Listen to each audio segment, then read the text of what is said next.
Friends, आपका स्वागत है एक बार फिर से नए वीडियो में। और आज इस वीडियो में बात करेंगे ईपीएफओ और पेंशनर्स की। जैसा कि अगर आप किसी भी प्राइवेट सेक्टर में काम कर रहे हैं तो ऐसे में आपके खाते में पीएफ का पैसा जमा होता है, जिसमें 12% आपका और 12% कंपनी का, तो आपको कुल मिला के 24% आपके बैंक अकाउंट में ट्रांसफ़र किया जाता है।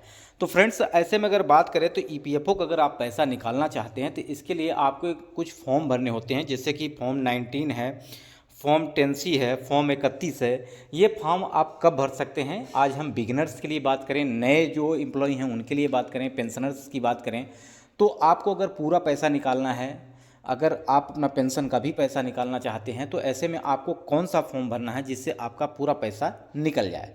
तो सेटलमेंट का पूरा प्रोसेस हम आपको यहाँ पर बताने वाले हैं। वीडियो के अंत तक बने रहिएगा। अगर चैनल पर पहली बार विजिट कर रहे हैं, चैनल को सब्सक्राइब कर लीजिएगा। यानी फुल एंड फाइनल सेटलमेंट आप करना चाहते हैं तो आप यहाँ पे पूरी डिटेल में समझने वाले हैं। तो आइए चलते हैं, वीडियो को शुरू करते हैं और देखते हैं क्या आज आपके लिए इम्पोर्टेंट है। देखिए फ्रेंड्स, अगर आप बात करें प्राइवेट सेक्टर में, अगर आप नौकरी कर रहे हैं, या आप यहाँ पर अगर बात की जाए जो ईपीएफओ में आप अपना फंड जमा कर रहे हैं, तो जो कि एक सरकार की एक महत्वपूर्ण बचत है, जिसमें अगर बात की जाए तो हर एक जो संस्था चल रही है जिसमें आपको आर्थिक सहायता प्रदान की जा रही है, तो उसमें सबसे ज़्यादा अगर बात की जाए तो 8.25% यहाँ पर इंटरेस्ट रेट आपको यहाँ पर दिया जा रहा है, और सबसे ज़्यादा ईपीएफओ के मेंबर्स को ही यहाँ पर दिया जा रहा है।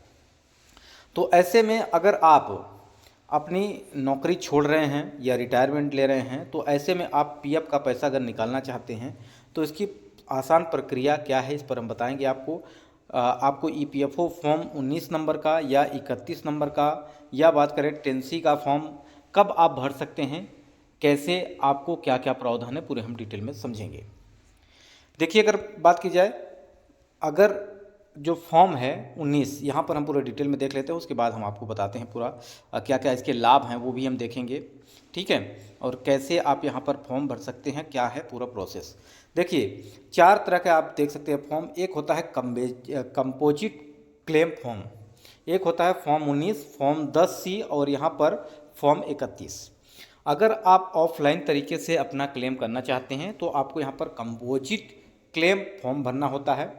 वहीं अगर हम बात करें ईपीएफओ के खाते में पूरी राशि निकालने के लिए आपको फॉर्म नंबर 19 भरा जाता है, यानी 19 नंबर का फॉर्म आपको भरना होता है। अब फॉर्म 10C को पेंशन निकासी के लिए, अगर आप पेंशन की, देखिए 10 साल तक अगर आप नौकरी कर चुके हैं, 10 साल के पहले पहले अगर आप पूरा पैसा आप निकालना चाहते हैं तो आप पूरा पैसा निकाल सकते हैं।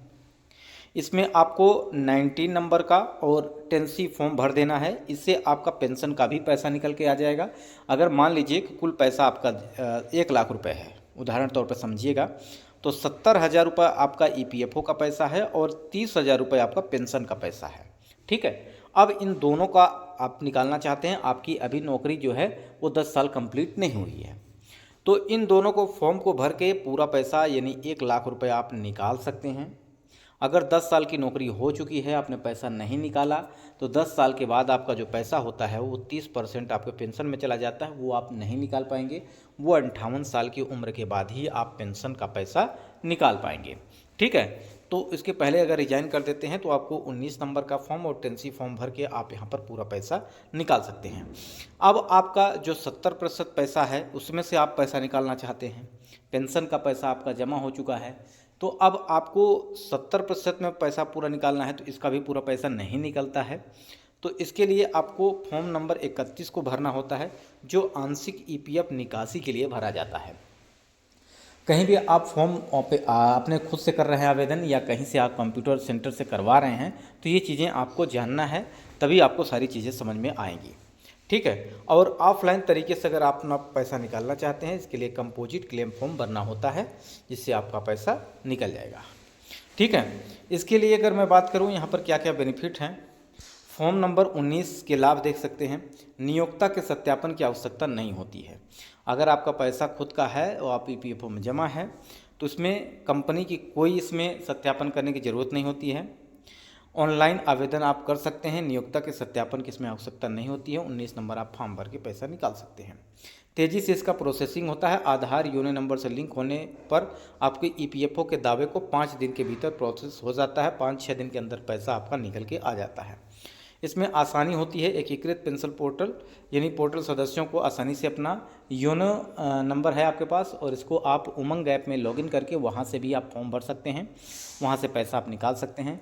31 नंबर का फॉर्म आप भरते हैं, इसके लिए आंशिक पैसा जो निकलता है वो आपकी बीमारी के लिए या किसी प्रकार की अर्जेंट आपको पैसे की ज़रूरत है, फॉर्म नंबर 31 भर के आप पैसा निकाल सकते हैं, तो भर के आप यहाँ पे दे सकते हैं। ठीक है, साथ ही साथ यहाँ पे बात करें ईपीएफओ फॉर्म नंबर 19 एक ज़रूरी दस्तावेज है जो कर्मचारियों को अपनी नौकरी छोड़ने या रिटायर होने के बाद जो कि ईपीएफओ के खाते से पैसे निकालने की अनुमति देता है। यह फॉर्म कर्मचारी भविष्य निधि संगठन द्वारा जारी किया जाता है और इसमें पीएफ के अंतिम सेटलमेंट की आवश्यकता होती है।